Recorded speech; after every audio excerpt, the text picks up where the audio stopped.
how you doing? It's Helen here, and I have got Maz, and Bambi wanted to join us as well. So live on Facebook with two dogs. What could possibly go wrong? So hopefully we will be all right. But hey, it's going to be entertaining at the least. So the reason I wanted to do this live was because I'm really passionate about disabled dogs and elderly dogs, and I've been blessed to have quite a few. And one of the problems or that people perceive as with elderly dogs and disabled dogs is sort of incontinence. And actually, let's not rule out cats either.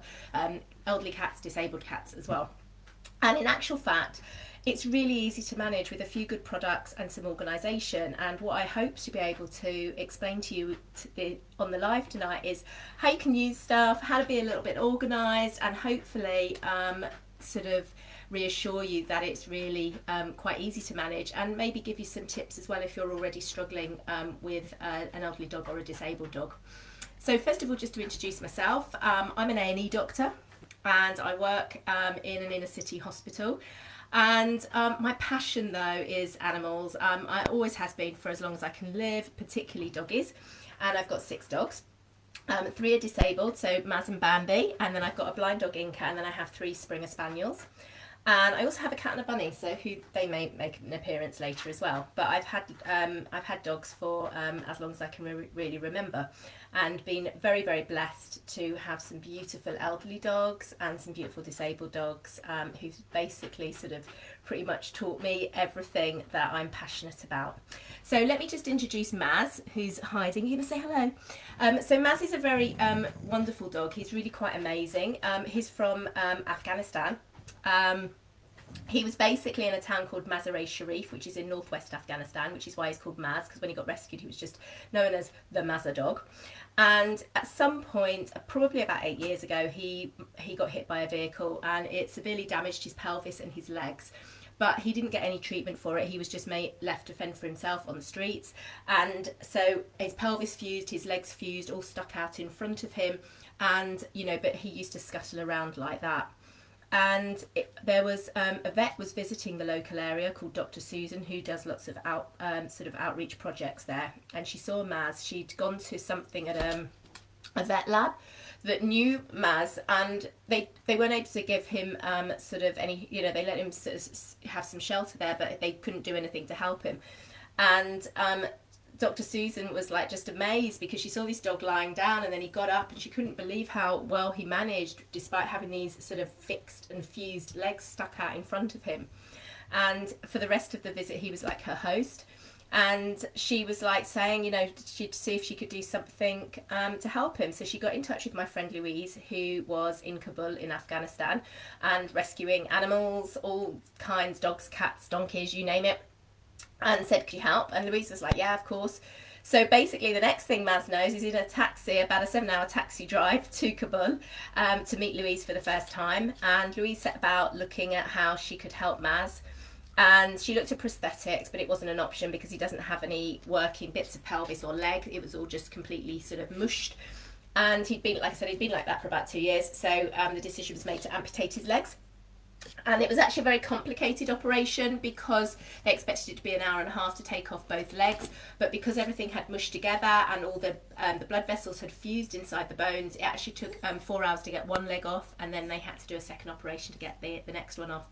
And he was really happy, and I actually first saw a video of him 6 years ago tomorrow. So Valentine's Day, I turn on my phone, and the first thing I see on Valentine's Day morning is a beautiful video of Maz, who was playing with his then pal, Whitey. And that was it. And Louise set about, she tried him in wheels and everything, but he didn't like his wheels. And so he just scuttles around on 2 legs, which if you're familiar with the Mazar dog page, then you know that he's a very, very active boy. He's had a really long walk today, so he's a bit knackered. But if you'd like to keep up with more of what Louise is doing, she's now based, she now does a lot of work in Iraq. Please see War Paws Rescue. I'm very proud to be a trustee for them, so helping beautiful animals that are in war zones and helping them get veterinary care and, you know, if needed, loving homes. So I better introduce Bambi, as he's kind of sort of elbowed his way in on this opportunity. So Bambi is a very cute little dog who was seen on the streets of Romania, just literally at the side of the road, fending for himself, dragging his back legs along. Very pitiful little puppy, and he'd been hit by a car. He's actually paraplegic, has a broken back. And someone sent a message to the charity Broken Biscuits, and they sent volunteers out to comb the streets looking for this little pitiful chap, and that was it. And he was taken into foster. And when my beautiful dog Toffee passed away, who I know a lot of you on the Mazza Dog page knew and loved, I wanted to take on another disabled dog.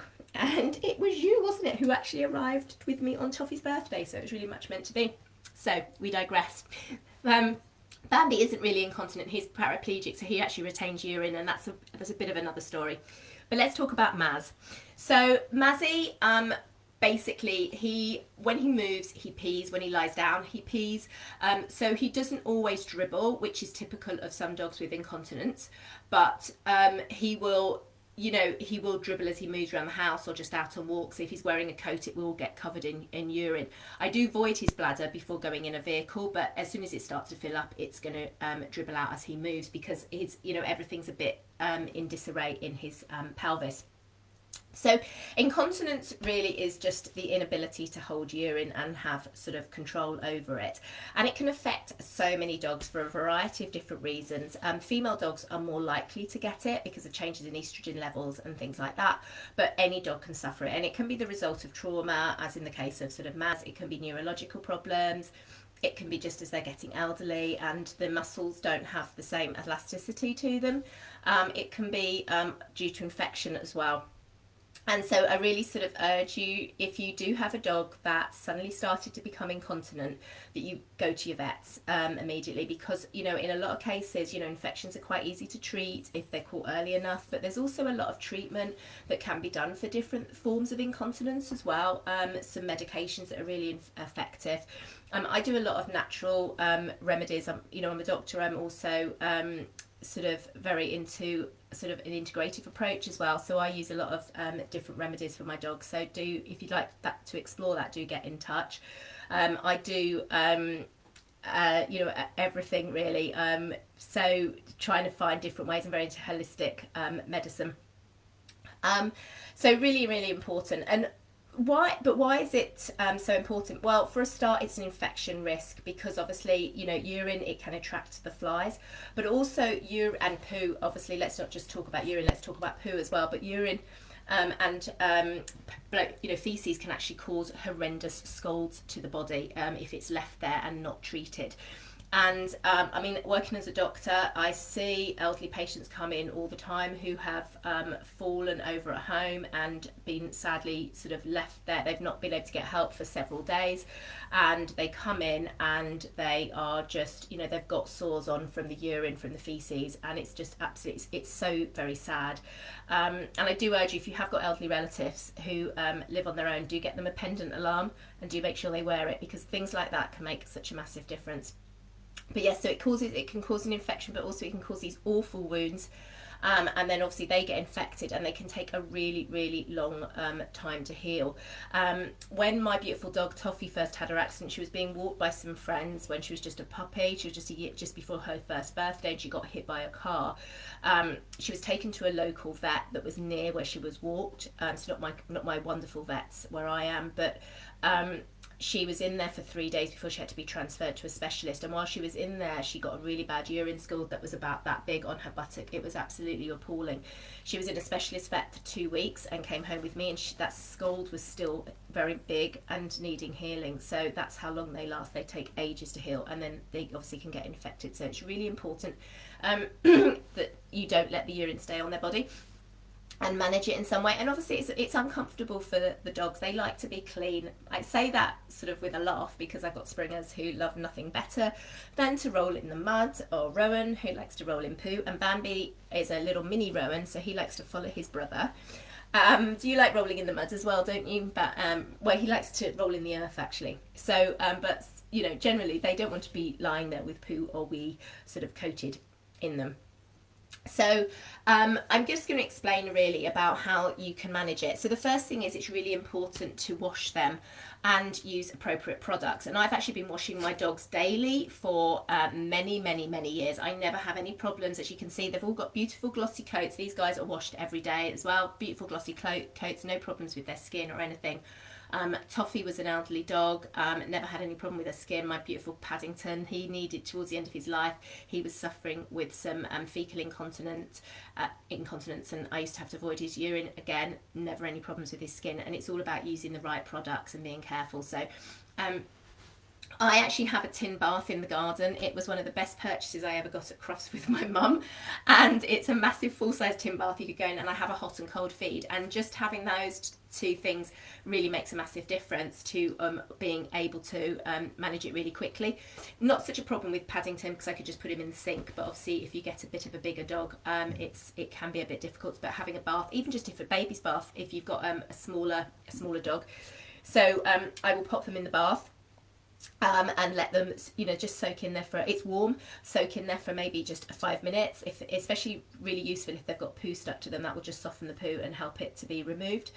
And then I will use, I tend to like soap because I make it myself, but you can buy, I use coconut based soap because coconut's oil is anti-inflammatory, it's also antimicrobial, so it's really good. It's also a very good cleansing agent. It actually foams up really beautifully, so you don't need any of the nasties like sodium lauryl sulfate. So I would recommend not using something with sodium lauryl sulfate in, which is the foaming agent that is put in a lot of shampoos and liquid soaps, because it's actually very drying to the skin, and they've actually found a link with eczema.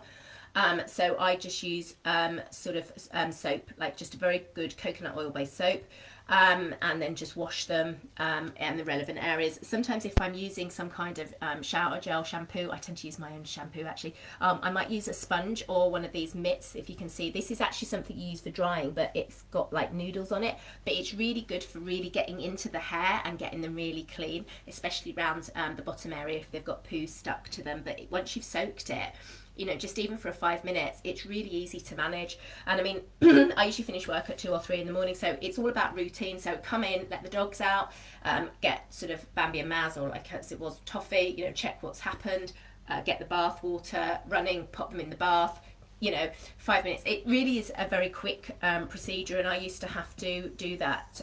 It's actually probably the first year I've not had to do that every night, because I used to have to do it with Toffee and Paddington. And then once you get to grips with it, it's super easy to manage. And then often during the morning as well. And then obviously you want to dry them off. And I don't use a hairdryer on it because again that can be quite dry, but I just like to dry them off with a towel and then sort of wrap them up. Now I really like these noodle towels, so I have a little mitt as well to dry them off, but I really like the noodle towel because they just absolutely soak up the water, and especially if they've got a really thick coat, it just gets in there and absolutely just soaks it up. They're really quite incredible.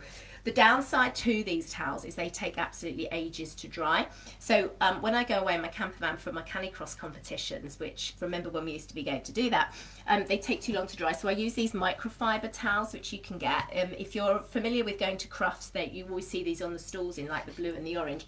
So I will take those, but again, they really soak up the urine. I do go the wet and to keep them all nice and dry, and then I'll pop them on a bed with a nice clean towel as well. Occasionally you might need to moisturize them if you notice them getting a bit sore. To be honest, it's never something I have a problem with. I've never had to bother. I've always got stuff here, but I very rarely ever have to use it, and I just tend to mix my own stuff up with like extra virgin coconut oil and lavender and frankincense. It makes a really nice and soothing ointment to put on any nappy rash or any skin problems. Another good one that's really good is the Burt's Bees multi-purpose ointment. Again, very natural, very soothing, very nice. It's obviously it's something that's designed for babies, but it's got really great healing properties, which is what you want if you've got any sores in that area. And then obviously, you know, we want to aim to keep them dry. So I don't know, hopefully you can see, yeah, you can see Maz. So he's actually wearing a nappy and a belly band, which I'll talk about in a minute. Now there's two real types of nappies. You can get the disposable ones or you can get the reusable ones. Now I am someone who is very conscious of the environment. I'm very, very eco-friendly, and I try to get, you know, everything I can. And I've used these reusable ones that you just wash in the washing machine. And to be honest, they're really useless. They soak up the urine, but they don't trap it away from your dog's skin or your baby's skin for that matter. And you end up with just getting a dog that smells, a dog that's got urine next to his skin, and it's uncomfortable. And I don't use them. I mean, well, the only reason I use them is when I carry Maz up to bed at night, just stop him peeing down my leg or down in the morning, and occasionally in the house, you know, as if I'm going to be changing him like frequently, but obviously if I'm not always there, or I'm, you know, I'm going to be popping out to the shop or something, he'll always have one of these on. Now these are my favourite nappies. These are actually a size for newborns. They are a biodegradable nappy. They're made by Kit and Kin. I should point out as well that all the products I'm recommending, I'm not getting any incentive for recommending them. These are just things that I feel quite passionate about that are really good. So these are the best nappies I have found. They have won loads of awards for their environmental sort of ethos. And just to sort of read you out, they plant loads of trees. The nappies are made from sort of plant-based materials. There's nothing nasty in them, no nasty chemicals or anything. So they're really safe. They're obviously designed for babies, but very safe. All very sustainable. They biodegrade. They're not tested on animals, apart from obviously in the way I'm using them. Very, very comfortable, and they are absolutely the best thing ever. They literally, you pop them on, they soak up a ton of urine, and they keep your dog really dry. And they actually work out a lot cheaper than buying doggy diapers. And I haven't found any doggy diapers that are biodegradable anyway, and so I stopped using those years ago. And the only advantage with the doggy diapers is really for female dogs is because they've got a tail hole, but it's not really a problem. So all you're going to do with your doggy your diaper is just pop it over their penis, and then I use these belly bands, which I'm going to show you in more detail. I think we're going to be joined by Doris the bunny actually. Hello. I'll show you these in a minute. And just pop it over there, and then you're just going to do the belly band up. With the if it's a female dog, you can get these bitch pants as well for them. And all I do with the nappy is I'll either fold over the end, or I just put a tiny slit in the top before it gets to the padding, so the padding doesn't leak, and just put that either side of the tail. And that's what I used to do for Toffee all the time, because she was sort of more fecally incontinent. But these are absolutely the business. So let me just show you this nappy wrap. So this is by a company called Glen Darcy. I'm going to post all the links afterwards. But basically this is one of their belly bands, and it's just a length of like fleece, and then it's just got this tough Velcro that's just held there, and it's basically designed to hold the nappy in place. And for female dogs you can actually get pants, and they're really good, their pants as well, because they're very adjustable. So you've got different sizes. And then I got ones for Toffee that were super adjustable. So they adjusted around the legs, around the tail, everywhere. So you can get an absolutely perfect fit for your female dog.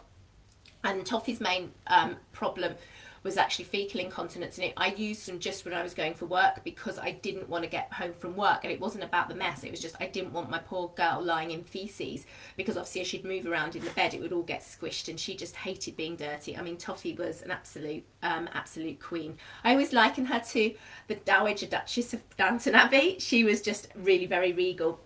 And so I used to like to use those for her, and they really work really nicely. Now, something else I just want to talk to you as well is, let's talk about beds. So Mazzy's actually, I don't know if you can see it, but I've got another one up here. So Mazzy's lying on one of these beds. They are made by Time to Go Designs, who's very kindly offered us a discount for you guys. So for 10% off these wonderful beds ordered within the next month, and there's a discount code which is Maz1, which I'll post the link.